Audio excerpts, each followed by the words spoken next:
नमस्कार साथियों, सर्वा क्लासेज में मैं ओपी शर्मा भूल कहता आपका हार्दिक स्वागत करता हूं।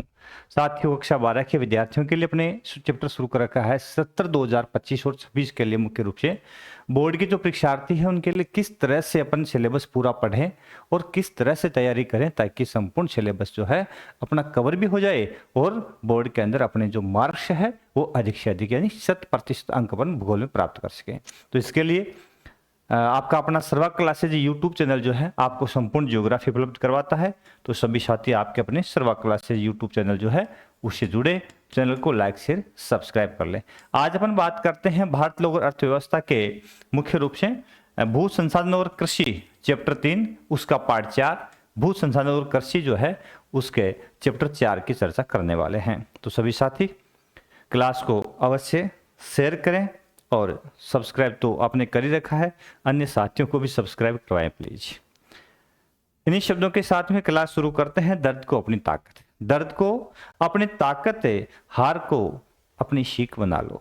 दर्द को अपनी ताकत, हार को अपनी सीख बना लो। मुश्किलें तो आएगी जिंदगी में, मुश्किलें तो आएगी जिंदगी में, पर हिम्मत को अपना साथी बना लो।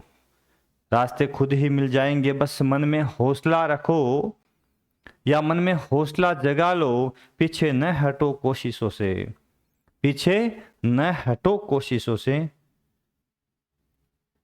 तुम खुद ही अपनी मेहनत से अपनी पहचान बना लो। तुम खुद ही अपनी मेहनत से अपनी पहचान बना लो। तो बिल्कुल यदि हम अच्छी मेहनत करेंगे तो जिंदगी के अंदर अपन सफलता अवश्य प्राप्त करेंगे।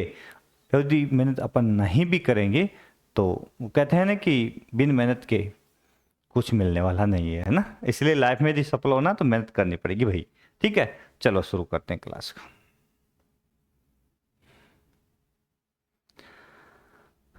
क्लास पार्ट 4 भारत लोक और अर्थव्यवस्था उसका चौथा चैप्टर अपन शुरू करने जा रहे हैं। चैप्टर 4 के अंदर आज पहला प्रश्न है साथियों आपके समक्ष आ चुका है। बहुत ही शानदार चैप्टर आपके समक्ष है।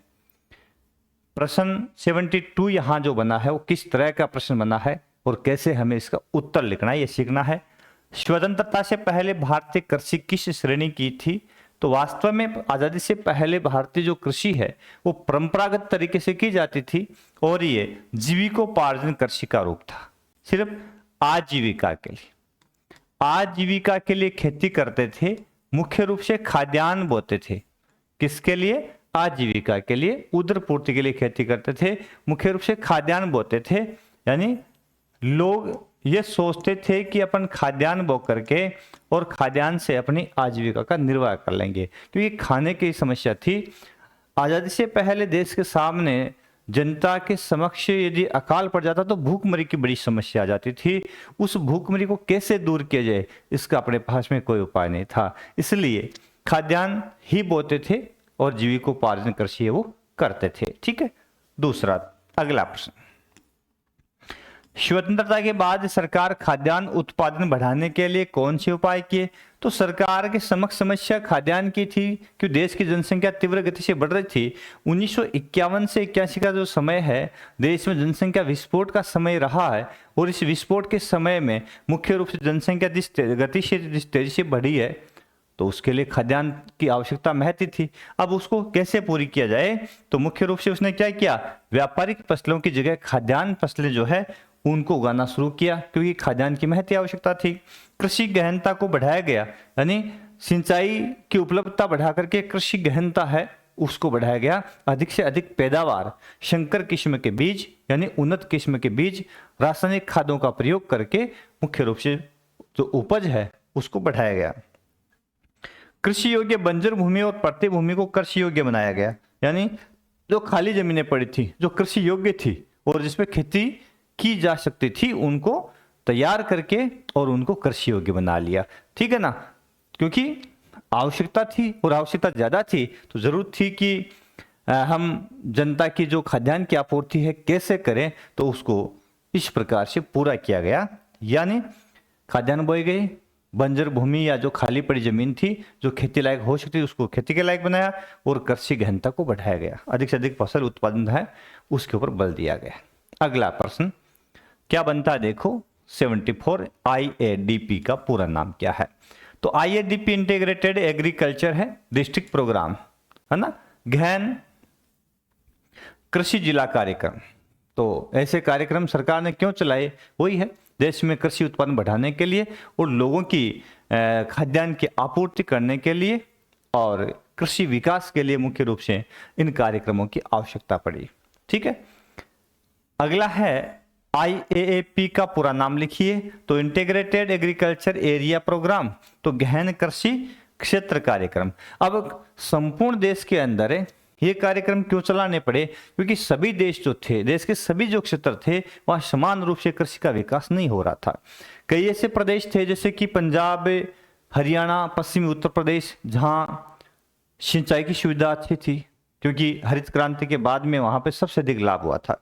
ठीक है ना, नहरी सिंचाई व्यवस्था वहां पे अच्छी हो गई थी, इस कारण से वो काफी आगे बढ़ गए थे। कई ऐसे स्टेट रहे जैसे कि राजस्थान, गुजरात, महाराष्ट्र, है ना, इसके अलावा कर्नाटक का पश्चिमी भाग, पूर्वी भाग, तो ये ऐसे क्षेत्र थे मुख्य रूप से जहां वर्षा बहुत कम होती थी। तो कम वर्षा के कारण इन भागों में जो है सिंचाई की महती आवश्यकता थी। तो इन सभी क्षेत्रों को समान रूप से आगे लाएं, तो किस प्रकार से लाएं, इसके लिए कार्यक्रम चलाने पड़े।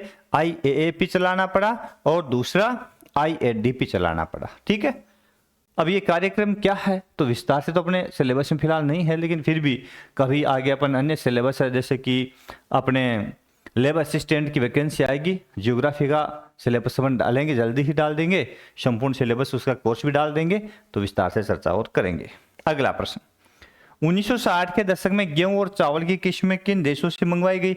अब 1960 का दशक था, भारत में महत्वपूर्ण इसलिए रहा है कि बाहर से गेहूं और चावल की किस्मों को मंगाना पड़ा। क्यों, यहाँ की स्थानीय किस्मों से पैदावार बहुत कम होती थी। अब करे क्या, तो पैदावार बढ़ाने के लिए बाहरी देशों से दूसरी किस्में जो वास्तविक के रूप से अधिक उत्पादन देने वाली जो संकर किस्में कहा जाता है, उन्नत जो बीज जो थे, कम पानी के अंदर उनसे अच्छी पैदावार मिल सकती थी, ऐसी फसलें बाहर से मंगाई गई। तो गेहूं मैक्सिको से मंगाया गया और चावल फिलीपींस से मंगाए गए। तो चावल की किस्में फिलीपींस से आई और गेहूं की किस्में मैक्सिको से मंगवाई गई, उत्तर अमेरिका से मंगवाई गई क्या, गेहूं। ठीक है, तो मैक्सिको और चावल किस्में, गेहूं और चावल किस्में जो है दूसरे देशों से मंगवाई गई। अगला प्रश्न साथियों यहां बनता है कि भारत में उन्नत बीज खाद का उपयोग सर्वप्रथम किन राज्यों में शुरू हुआ।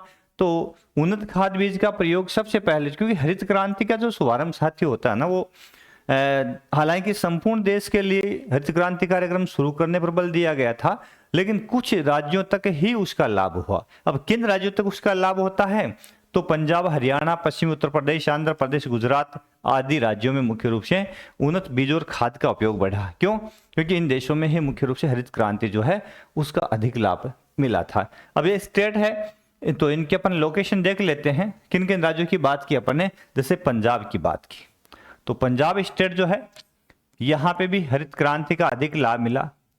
हरियाणा की अपन ने बात की, यहां पर ही हरित क्रांति का लाभ मिला। गुजरात की अपन ने बात की, तो गुजरात में भी हरित क्रांति का लाभ मिला। और पश्चिमी उत्तर प्रदेश वाला यह क्षेत्र, पश्चिमी उत्तर प्रदेश की अपन ने बात की, तो यहां पर भी हरित क्रांति से लाभ मिला। और आंध्र प्रदेश, उस समय आंध्र प्रदेश तेलंगाना एक ही था, तो आंध्र प्रदेश की अपने बात की। ठीक है, आदि स्टेट ऐसे थे मुख्य रूप से भारत के मानचित्र में, पंजाब, हरियाणा, गुजरात, पश्चिम उत्तर प्रदेश और आंध्र प्रदेश ऐसे स्टेट थे मुख्य रूप से जहां पे हरित क्रांति का ज्यादा लाभ मिला। और यहीं पे मुख्य रूप से चावल, गेहूं जो है उनकी किस्में है, वो उन्नत किस्मों का प्रयोग किया गया, उन्नत खाद बीज का प्रयोग किया गया और कृषि उत्पादकता है काफी अधिक बढ़ी थी। आज भी अपन कह सकते हैं कि गेहूं के उत्पादन में पंजाब प्रत्येक हेक्टेयर उत्पादन में टॉप पे है और पश्चिमी बंगाल जो है वो चावल के उत्पादन में टॉप पे चल रहा है। ठीक है, तो मुख्य रूप से ये स्टेट रहे हैं। तो कौन कौन से स्टेट अपन देखें। अगला प्रश्न है, हरित क्रांति किसे कहते हैं। तो कृषि में उत्पादन बढ़ाने के लिए उन्नत बीजों का प्रयोग किया गया, रासायनिक खाद उनका अधिक से अधिक उपयोग किया गया ताकि उन भागों में जहां नाइट्रोजन की कमी है वहां यूरिया डाल के पैदावार बढ़ाई जा सके, है ना। कृषि यंत्रों का अधिक से अधिक प्रयोग हो ताकि मानव श्रम कम से कम हो और कार्य को जल्दी निपटाया जा सके। कीटनाशकों का प्रयोग किया गया ताकि खेती में लगने वाली जो भी जीवाणु, बैक्टीरिया या अन्य जो जीवाणु कीट लगते हैं जिसके कारण फसल नष्ट हो जाती है, उससे फसल को बचाया जा सके, है ना, ये आदि का प्रयोग किया गया, है ना। तो आदि जो व्यवस्थाएं आदि का प्रयोग है जिससे कृषि पैदावार में वृद्धि हुई, यह क्रिया क्या कहलाई? हरित क्रांति कहलाई। क्या कहलाई? हरित क्रांति। और ऐसा हुआ कब? हरित क्रांति की शुरुआत हुई कब? तो तीसरी पंचवर्षीय योजना में। कौन सी पंचवर्षीय योजना में? तीसरी पंचवर्षीय योजना में। अब तीसरी पंचवर्षीय योजना कब थी? तो 1966 और 67 का जो वार्षिक योजना थी 1966, 67, 68, 68, 69। तो तीसरी पंचवर्षीय योजना के बाद, क्योंकि 1965 तक तीसरी पंचवर्षीय योजना रही है, उस समय भारत में हरित क्रांति का प्रादुर्भाव होता है। मुख्य रूप से किसके निर्देशन में? तो एम.एस. स्वामीनाथन भारत में, अभी स्वामीनाथन के निर्देशन में भारत के अंदर हरित क्रांति है उसका शुभारंभ होता है। तो किसके निर्देशन में भारत में हरित क्रांति शुभारंभ होती है? एम.एस. स्वामीनाथन के नेतृत्व में, जिनका संबंध तमिलनाडु से था। और इन्होंने, ये कृषि वैज्ञानिक थे मुख्य रूप से, इन्होंने बता दिया था कि जब हम अधिक पैदावार बढ़ाएंगे और उसमें खादों का प्रयोग करेंगे, कीटनाशकों का प्रयोग करेंगे, तो ये तय है कि देश के अंदर बीमारियां बढ़ेगी, और बढ़ना ही तय है और बढ़ी भी है। आप जानते हैं कि आज खेती के अंदर विभिन्न प्रकार के जो केमिकल अपन यूज करते हैं उसके कारण कितनी अधिक बीमारियां बढ़ चुकी है। तो बढ़ी, लेकिन करें क्या? मरता क्या नहीं करता। जब भूखे ही रह रहे हैं तो करें क्या? बताओ, भूख कैसे मिटाएंगे? तो पहला काम उदर पूर्ति है। समस्याएं आगे की बात है, कौन सी समस्याएं हो रही है तो उनका निदान कैसे करेंगे, वो बात की बातें थी। लेकिन पहला काम पेट भरना था, इसलिए पेट भरने के लिए सब कुछ किया गया। पेज बड़ा हो गया। अगला प्रश्न, योजना आयोग ने कृषि जलवायु नियोजन कब प्रारंभ किया? तो 1988 के अंदर। अब योजना आयोग जिसकी स्थापना 1950 में हुई थी, जिसका अध्यक्ष प्रधानमंत्री होता है, पता होगा आपको, नहीं पता है तो देख लेना। अध्यक्ष प्रधानमंत्री होता है। वर्तमान में योजना आयोग क्या है? नीति आयोग। वर्तमान इसका नाम नीति आयोग है। कब से? 1 जनवरी 2015 से, जब प्रधानमंत्री जी,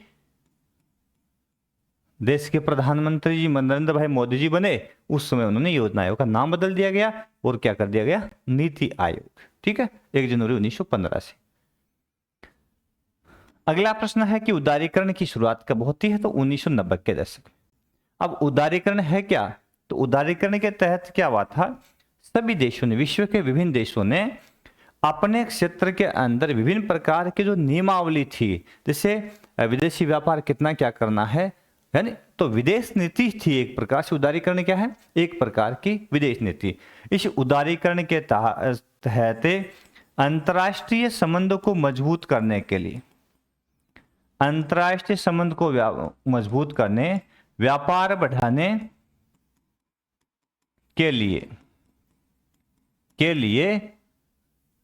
प्रतिबंधों को हटाना, प्रतिबंधों को हटाना। कई प्रकार के प्रतिबंध यदि लगाए अपन ने कि बाहरी देश जो है वो अपने देश में आकर के व्यापार नहीं करेगा, दूसरा देश अपने देश के अंदर अपना माल नहीं बेचेगा, दूसरे देश की कंपनी यहां स्थापित नहीं होगी। अब इन सभी कारणों से समस्याएं थी, तो उदारीकरण की शुरुआत की गई। उदारीकरण निजीकरण साथ चला था और उद्देश्य था बाहरी कंपनियों को यहाँ पे आमंत्रित किया जाए, जिन चीजों की अपने यहाँ पे कमी है वो बाहर से मंगवाए जाए।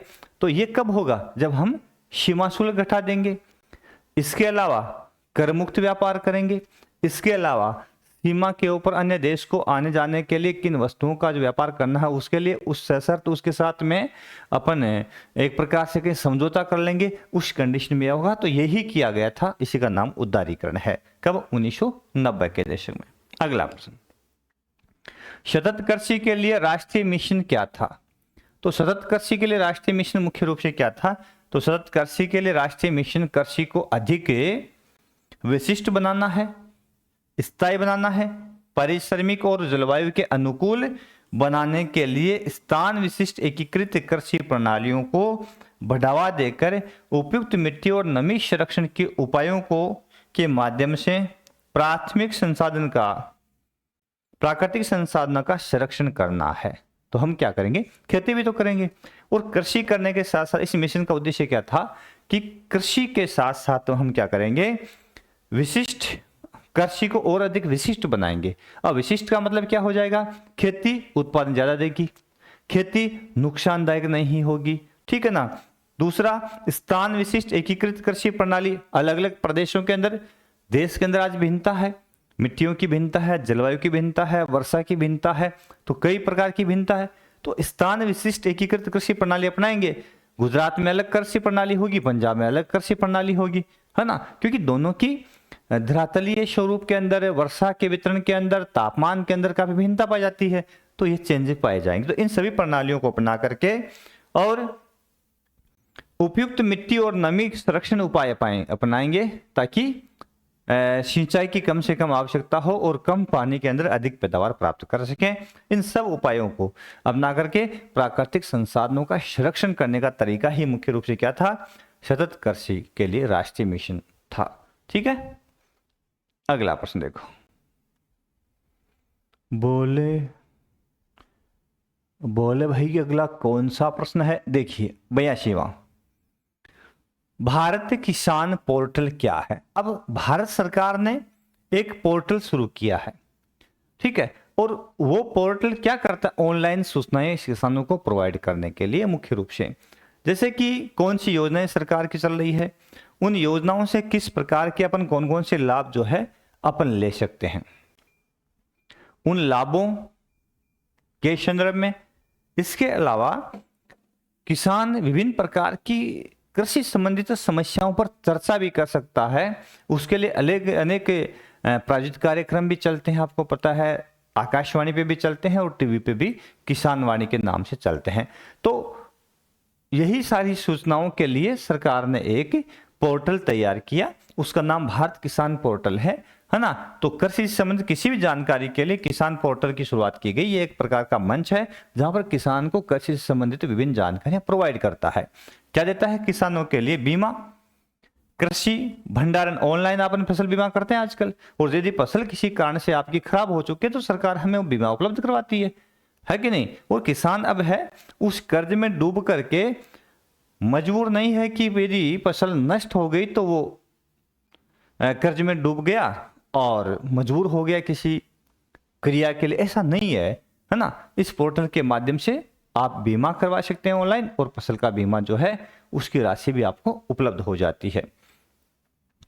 फसलों की जानकारी, कैसे बोएं, कब बोएं, कब कौन सी खाद डालें, कितनी दवा दें, आदि आदि। भंडारण संबंधी जानकारी और अन्य गतिविधियां, उन्नत बीज कौन से, किस मिट्टी में बीजों का उपयोग अपन करें, इसके अलावा कीटनाशक कितनी मात्रा में किस मिट्टी में डालें, किस तरह की बीमारी के लिए कौन से कीटनाशक का उपयोग करें, कृषि मशीनरी आदि की विस्तृत जानकारी के लिए यह पोर्टल प्रारंभ किया गया है। तो आप भी अपने गार्जियंस को बता सकते हैं कि भारत सरकार ने किसान पोर्टल शुरू कर रखा है, उसके ऊपर आप जाकर के किसान या खेती से संबंधित जो विभिन्न जानकारी है वो हासिल कर सकते हैं। अगला है कि पिछले 40 वर्षों में रासायनिक उर्वरक खपत में कितनी वृद्धि हुई है। बहुत अधिक वृद्धि हुई है। पिछले 40 वर्षों में रासायनिक खादों की खपत में बहुत अधिक वृद्धि हुई है, क्योंकि पिछले कुछ दशकों में बढ़ती जनसंख्या की आवश्यकता की पूर्ति के लिए किसानों ने अधिक से अधिक खाद डाली, अधिक से अधिक रासायनिक खादों का उपयोग किया ताकि उत्पादकता बढ़ाई जाए। और एक लक्ष्य यही था कि किसान देश की भूखमरी तो मिटानी थी, खाद्यान्नों की आपूर्ति तो करनी थी, दूसरा लक्ष्य था कि अधिक से अधिक पैदावार प्राप्त करके और अधिक से अधिक माल बेच करके अधिक पैसा कमाना। तो ये भी उद्देश्य तो था ही ना, है ना। तो इसमें लगभग 15 गुना वृद्धि हुई, क्योंकि उत्तम बीज किस्म में दूसरा कारण ये भी था, जो भी संकर किस्म के बीज अपन लाते हैं बाजार से, उन बीजों में रोग प्रतिरोधक क्षमता जो होती है, एंटीबॉडी कम होती है, तो वो फसलें जल्दी खराब होती है, उनमें कीटाणु जल्दी लगते हैं। इसलिए इन कीटों से बचाने के लिए फसलों को हमने क्या किया, रासायनिक उर्वरक है उसका अधिक से अधिक उपयोग किया। तो कितना बढ़ गया, 15 गुना। कितना बढ़ा है, 15 गुना पिछले 40 वर्षों में। अगला है भारतीय कृषि की प्रमुख समस्याएं कौन कौन सी है। तो खूब सारी समस्याएं हैं आज भारत। कुछ कृषि समस्याएं प्रादेशिक है, कुछ समस्याएं सर्वत्र व्याप्त है, लेकिन कई समस्याएं देश के अंदर देखने को मिलती है। पहली समस्या है अनियमित मानसून पर निर्भरता। अब देखो, मानसून भारत में जो आता है, दक्षिण पश्चिम मानसून से अपने यहाँ वर्षा होती है, तो देश का बहुत बड़ा हिस्सा ऐसा है जहां पे वर्षा बहुत न्यून होती है। जैसे पश्चिमी राजस्थान है, गुजरात है, पंजाब है, हरियाणा बहुत कम वर्षा प्राप्त करते हैं। इसके अलावा पश्चिमी ढाल के घाट के पूर्वी ढाल जो है वो वर्षा प्रदेश में है, तो बहुत कम वर्षा प्राप्त करते हैं। दूसरा, मानसून निश्चित नहीं है। मानसून कब आएगा, कितने समय बाद आएगा, यह तय नहीं है। तो जब मानसून अनिश्चित है तो किसान मानसून पर निर्भर है, और मानसून की वर्षा होती है तो देश की आबादी आज 3/4 भाग, देश की 3/4 भाग मुख्य रूप से आज भी 75% आबादी खेती पर डिपेंड करती है। तो ये लोग किस पर डिपेंड है, वर्षा पर, क्योंकि वर्षा होती है तभी उनकी कृषि होती है कि नहीं। इस कारण से अपन कह सकते हैं कि यहाँ की अनियमित मानसून पर भारतीय किसान निर्भर है। भारत में दक्षिण पश्चिम मानसून की अनिश्चितता और नियमितता बनी रहती है। देश का 1/3 भाग सिंचित है, बाकी पूरा का पूरा कृषि पर निर्भर है। तो 1/3 भाग ही सिंचित है, बाकी कितने बच के 2/3 भाग कैसा है, कृषि पर निर्भर है, वर्षा पर निर्भर है, ठीक है ना। अब वर्षा होती है तो ये 2/3 भाग फसल बो पाते हैं, वरना नहीं बो पाते हैं, तो ये भी बड़ी समस्या है। सभी जगह सिंचाई की उपलब्धता नहीं है। दूसरा है निम्न उत्पादकता। आज हमारी खेती में पैदावार बहुत कम होती है साथियों। कम क्यों होती है, उसका कारण क्या है। एक तो हम परंपरागत तरीके से आज भी खेती करते हैं। मैं क्लास में भी बताता हूं बच्चों को कि देखो, आज अपन जो खेती कर रहे हैं, हमारा तरीका कौन सा है कि हिंदुस्तान, हमारे अंदर खेती कौन करता है, जो पढ़ा नहीं है, जो अच्छी शिक्षा ग्रहण नहीं करता है, तो घर वाले ताना भी इसी प्रकार से मारते हैं, भाई पढ़ ले, और नहीं पढ़े ना खेती करनी पड़ती है ना, नहीं पढ़ा तो खेती कर लो। अब देखो, अपने कृषि कौन कर रहा है, जो नहीं पढ़ा लिखा है। और अमेरिका है, जर्मनी है, डेनमार्क है, स्विट्जरलैंड है, ठीक है, ऐसे कंट्री जो विकसित है, वहां पे खेती कौन कर रहा है, जिनके पास में एग्रीकल्चर में डिप्लोमा है। तो उनके पास में कृषि प्रणाली अच्छी है या हमारे पास, उनके पास अच्छी है। तो हम लोग परंपरागत तरीके से खेती करते हैं, तो हमारे यहाँ इस खेती में उपज भी बहुत कम होती है ना। कम उत्पादकता हमारी एक बड़ी समस्या है, बड़ा कारण है, ठीक है। तो हम चीन है, अमेरिका है, जापान है, इनकी अपेक्षा निम्न उत्पादकता से ग्रसित है, क्योंकि आज हम यहाँ पर किस तरीके से परंपरागत तरीके से खेती करते चले आ रहे हैं। मैं क्लास में भी बच्चों से हंसता हूँ, कई बार कहता हूँ कि यूरिया खेत में डाल ली है ना, तो अपन क्या करते हैं, यूरिया डाल दी, किसने, ताऊ जी ने डाल दी, अरे अपन तो पीछे रह गई, लाओ रे लाओ कट्टा लाओ, डाल दो यूरिया। कितने डाल ली ताऊ जी ने, 1 कट्टा, अपन भी 1 कट्टा लगा दो। तो कहने का तात्पर्य, हम सिर्फ होड़ में खेती करते हैं, हमारी मिट्टी को आवश्यकता है या नहीं है, ये हमें मालूम नहीं है। तो हम तो सिर्फ ऐसा ही है कि देखा देखी करके खेती करें, तो परंपरागत तरीके से हमारी उत्पादकता काफी कम होती है। वित्तीय संसाधनों की बाध्यता और ऋणग्रस्त। आज भारत का किसान जो है खेती करना शुरू करता है तो उसके सामने वित्त की बड़ी समस्या आती है। फिर वो क्या करता है, सहकारी समितियों से या बैंकों से ऋण लेता है, और जब फसल खराब हो जाती है, ऋण वो चुका नहीं पाता है। तो आज देश के अंदर जो आत्महत्याएं किसानों की बढ़ रही है, जो सुसाइड केस बढ़ रहे हैं, उसका कारण यही है भाई, ठीक है ना। तो इससे बचना है, क्योंकि आज एक अकाल पड़ा है तो अगले साल अच्छी फसल हो जाएगी भाई। तो हमें यहाँ क्या नहीं होना है, हताश नहीं होना है और प्रयास करना है। तो ये ऋणग्रस्तता बड़ी समस्या है। सेठ साहूकार से ऋण लेकर के इतना पैसा कर्ज ले लेते हैं कि वो चुका नहीं पाते हैं, क्योंकि हमें क्या करते, खेती धोखा दे देती है भाई। तो कहते हैं ना, भारतीय कृषि मानसून का जुआ है, तो इसीलिए जुआ है। भारतीय किसानों के सामने वित्तीय समस्या बनी रहती है, जिस कारण से वे ऋण में डूब जाते हैं और अधिक उत्पन्न प्राप्त नहीं कर पाते हैं। भूमि सुधारों की कमी। देश के अंदर जब देश आजाद हुआ साथियों, तो उसके बाद में भूमि सुधारों के खूब प्रयास किए गए। हरित क्रांति के बाद, धरती पंच योजना के बाद, 1966-67 के बाद से देश के अंदर भूमि सुधार है काफी अधिक किए गए। इसके मायने क्या है, क्योंकि भूमि सुधार की महती आवश्यकता रही। अब रही क्यों, इसके पीछे क्या कारण है। तो पहले, आजादी से पहले हमारा देश अंग्रेजों के अधीन था और उससे पहले रियासतों के अधीन था। तो देश के ऊपर जो देश की भूमि संसाधन भू संपदा है, उसके ऊपर किसका अधिकार था, मुख्य रूप से राजा महाराजाओं का रहा और उसके बाद में अंग्रेजों का रहा। अब देश के व्यक्ति के पास में कोई जमीन का टुकड़ा नहीं था ना, और जो राजाओं के टच में थे, जो अंग्रेजों के टच में रहे, उनके पास में भूमि का बहुत बड़ा हिस्सा रहा है, बहुत बड़ा भूखंड है। इस कारण से भूमि का असमान वितरण है एक बड़ी समस्या रही है। तो आज भी भारत में ऐसे किसान जो है, लाखों किसान ऐसे जिनके पास में भूमि नहीं है, भूमि विहीन किसान है। अब वो बताओ किस टेक्नोलॉजी से खेती करेंगे, दूर कहाँ से भूमि लाएंगे, दूसरे के खेत में खेती करेंगे तो कैसा अपना उद्धार कैसे कर लेंगे बताओ, है ना। तो ये बड़ी समस्या है। भारत में आज भी किसान प्राचीन समय की समस्याओं से ग्रसित है, यथा जमींदारी प्रथा। अब जमींदारी प्रथा, रेतवाड़ी, महालवाड़ी, कई प्रथाएं अंग्रेजों के समय चलती थी। अब जमींदारी प्रथा के अंतर्गत एक जमींदार होता था, उसके अधीन 2-3 गांव की जमीन होती थी, वो जमीन जोतने के लिए किसान को देता था, उसके बदले में उसे से टैक्स लेता था। फसल उत्पादकता ये बहुत कम होती है, फिर भी किसान से बहुत अधिक टैक्स है लेने के लिए, देने के लिए उसको मजबूर किया जाता था और कई समस्याओं का वो सामना करता था। तो जो भूमिहीन किसान है, जिनके पास में भूमि का बहुत छोटा टुकड़ा है या है ही नहीं, उनके सामने ये बहुत बड़ी समस्या थी और आज भी है। ठीक है, आज भी भूमिहीन किसानों का अनुपात काफी बड़ा है। उसके बाद में छोटे व विखंडित जोत। अगली समस्या है छोटे खेत व विखंडित जोत। आज हमारे पास में जो खेत है उसमें छोटे छोटे टुकड़े हैं। क्यों? क्योंकि जनसंख्या बढ़ रही है तो भूमि का विभाजन तो हो रहा है। देश की सीमाएं थोड़ी ना बढ़ रही है, जमीन थोड़ी ना बढ़ रही है, जनसंख्या बढ़ रही है, बंटवारा हो रहा है, पितृ प्रधान अपनी व्यवस्थाएं है, तो पिता की संपूर्ण जमीन है वो पुत्रों में बांट दी जाती है। हालांकि संविधान के अनुसार लड़कियां भी अपने पिता की जमीन में बराबर की हकदार है। ठीक है, लेकिन कुछ सांस्कृतिक विशेषताएं अपनी ऐसी है कि लड़की ससुराल जाने के बाद में अपने पिता की जमीन से कोई हक नहीं लेती और वो अपना हक त्याग देती है। तो भारत में छोटे किसान विखंडित जोत, भारत में आज भी 60% किसान, कितने हैं, 60% किसान जो है के पास जमीन 1 हेक्टेयर से भी कम है, 10,000 वर्ग मीटर से कम जमीन का टुकड़ा है। ठीक है, जबकि 40% किसान ऐसे जिनके पास में जोत का आकार 0.5 हेक्टेयर है, ये भी बहुत छोटा सा टुकड़ा है।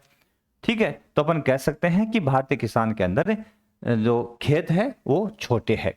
फिर है विखंडित। अब विखंडित का मतलब है कि अपनी बंटवारा प्रणाली इसी प्रकार की है। आजकल तो ये बंटवारा प्रणाली बड़ी खतरनाक रूप ले रही है। आपने एक खेत इस साइड में है तो एक खेत कमाई नु 2 पांती, एक खेत उन साइड में है भी कमाई नु 2 पांती। अब एक किसान और खेत उन्हें भी एक को टुकड़ो, दूसरे उन्हीं साइड में दूसरो टुकड़ो। अब किसान न तो एक खेत में जोर लगा पा रहे है, नलकूप कर पा रहे है, फसल बो पा रहे है, पूरा ध्यान लगा पा रहे हो, न एक खेत में लगा पा रहे है। क्यों? क्योंकि डाइवर्ट है। तो समस्या इस बात की है कि ये जो भूमि है विखंडित जोत है, इस जोत को क्यों न एक व्यवस्था करके दोनों को एक कर दिया जाए, है ना। लेकिन आजकल ऐसा नहीं हो रहा भाई, अपनी परंपराएं ऐसी चल रही है, व्यवस्थाएं ऐसी चल रही है, सोच भी ऐसे हो रही है कि ये जोतों का आकार है, इनका विखंडन बढ़ा ही है, घटा नहीं है ना। ये अपनी खुद की एक बड़ी समस्या है। पिछले को दूसरी ओर जोत विखंडित है तो पिछले समय चकबंदी व्यवस्था लागू की गई थी, यानी चकबंदी व्यवस्था लागू की गई सरकार ने। और इस साइड में यदि किसी का एक खेत है और उसका अपने आपके पास इस साइड भी है, तो दोनों ने क्या किया कि इधर वाला खेत एक किसान ने रख लिया, इधर वाला एक ने रख लिया। तो चकबंदी करके ये व्यवस्थाएं दूर करने का प्रयास किया गया था, लेकिन फिर भी समस्याएं जो की त्यों। अगली समस्या है वाणिज्यीकरण का अभाव। आज भी भारतीय किसान स्वयं के लिए फसल बोता है, खाद्यान्न स्वयं के उधर पूर्ति के लिए फसल बोता है, वाणिज्यिक खेती नहीं कर पा रहा है। क्योंकि भूखंड छोटा है तो उनके लिए उधर पूर्ति का ही एक माध्यम है, वो खेती सिर्फ उधर पूर्ति करवाती है। वाणिज्यिक फसलें बहुत कम हो जाती है। ज्यादातर जो हो किसान है वो खाद्यान्न फसलों का उत्पन्न करते हैं। अधिकतर किसान क्या बोते हैं? खाद्यान्न फसल बोते हैं। कुछ हरित क्रांति से अधिक लाभ लेने वाले स्टेट जो है, जैसे पंजाब, हरियाणा, उत्तर प्रदेश है, ओडिशा है, गुजरात है, तमिलनाडु है, ऐसे स्टेट रहे हैं जहां पे हरित क्रांति का अधिक लाभ हुआ। उन स्टेटों में जरूर वाणिज्यिक जो फसलें वो अधिक हो जाती है। और आज संपूर्ण देश के किसानों के लिए वो एक प्रकार से कहें तो प्रेरणा स्रोत भी है कि वो अधिक पैदावार करके देश के कोने कोने में अपना माल पहुंचाते हैं और विदेशों के अंदर भी अपना खाद्यान्न जो है एक्सपोर्ट होता है। ठीक है ना, तो लाभ बढ़ा है, लेकिन सभी जगह समान रूप से नहीं, असमान वितरण प्रणाली आज भी है। अगली खेती की समस्या कृषि योग्य भूमि का निम्नीकरण हो रहा है। आज अपन क्या करते हैं? सिंचाई करते हैं। तो अभी मैंने बताया था भाई, सिंचाई जो है वो अपन कैसे करते हैं? पंजाब हरियाणा उत्तर प्रदेश नहरी जहाँ जहाँ सिंचाई होती है वहां पे किस तरह की सिंचाई होती है आपको बताइए। नहर का पानी खेत के अंदर जो है उसका नाला है, नहर का पानी का खेत के अंदर खोल दिया और पूरे खेत को पानी से भर दिया। अब इस अधिक सिंचाई से एक बड़ी समस्या खेतों में आ रही है, जल प्लावन की समस्या। खेत पूरा पानी से भर जाता है और जल स्तर काफी ऊपर आ जाता है, इतना ऊपर कि खेत के अंदर पानी भरा ही रहता है, सूखता ही नहीं है। ये बड़ी समस्या हो गई है ना। तो कृषि योग्य भूमि है उसका निम्नीकरण, सिंचाई प्रणाली हमारी ठीक नहीं है, हमें बूंद बूंदी सिंचाई प्रणाली की आवश्यकता है या फव्वारा पत्ती की आवश्यकता है। वहां पे अपन जो ये सिंचाई करते हैं सीधी नहर का पानी खेत भर करके, ये नुकसानदायक साबित होता है। दूसरा है अपन कीटनाशकों का अधिक प्रयोग करते हैं। कीटनाशक के प्रयोग से अपनी खेती जो है उस खेती के अंदर जो आवश्यक बैक्टीरिया जीवाणु है वो मर जाते हैं। जैसे केंचुआ किसान का मित्र कहलाता, भाई मित्र है यदि वो जीवित बचेगा तब है ना, क्योंकि वो खाद बना के देता है मिट्टी की। लेकिन इनके उपयोग से इनका बुरा असर उन जीवों पर भी पड़ रहा है। तीसरा निम्नीकरण का जो प्रमुख कारण है वो है मिट्टी का क्षारीय और लवणीय होना। आज हमारी सिंचाई प्रणाली से क्या होता है, जैसे ही चट्टानों में पाया जाने वाला नमक है अधिक पानी के साथ घुल करके ऊपर आ जाता है, पानी का वाष्पीकरण हो जाता है और मिट्टी की जो ऊपरी परत है उसमें नमक की परत छा जाती है, धीरे धीरे मिट्टी बंजर हो जाती है। तो ये भी एक बड़ी समस्या है, मिट्टी का लवणीकरण और क्षारीयता। लवणता और क्षारता भी बड़ी समस्या, जिसके कारण बड़ी मात्रा में भूमि जो है बंजर होती जा रही है।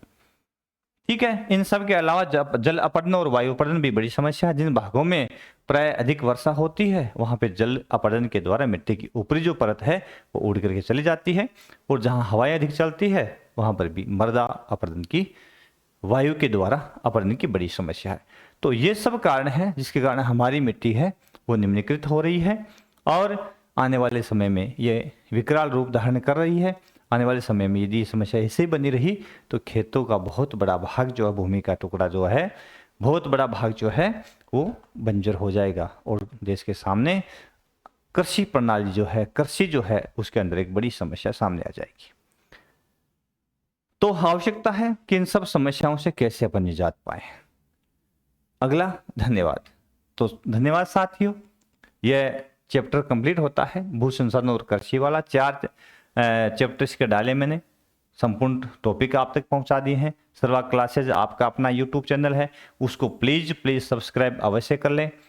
और संपूर्ण कोर्स भी बना दिया है 12वीं के विद्यार्थियों के लिए, सेशन 2025-26 के लिए।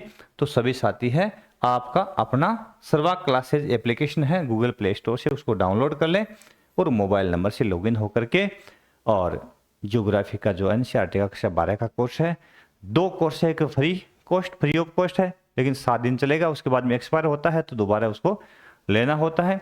एक मात्र 10 रुपए में पूरे सेशन चलेगा 1 वर्ष तक के लिए, है ना। तो 10 रुपए वाला सेशन भर चलेगा। अब 10 रुपए रखना भी वही मजबूरी है, क्योंकि उसको यदि लॉन्ग टर्म में रखना है तो 10 रुपए उसकी कॉस्ट लगानी पड़ती है, क्योंकि ऐप का भी खर्चा आता ना इस कारण से। तो धन्यवाद साथियों, फिर मिलते हैं अगली क्लास में। अगला बिंदु रहेगा अपना भारत में जल संसाधन है उसकी चर्चा करेंगे। तो सभी साथियों का बहुत बहुत धन्यवाद, थैंक यू। फिर मिलेंगे अगली क्लास में, तब तक के लिए नमस्कार।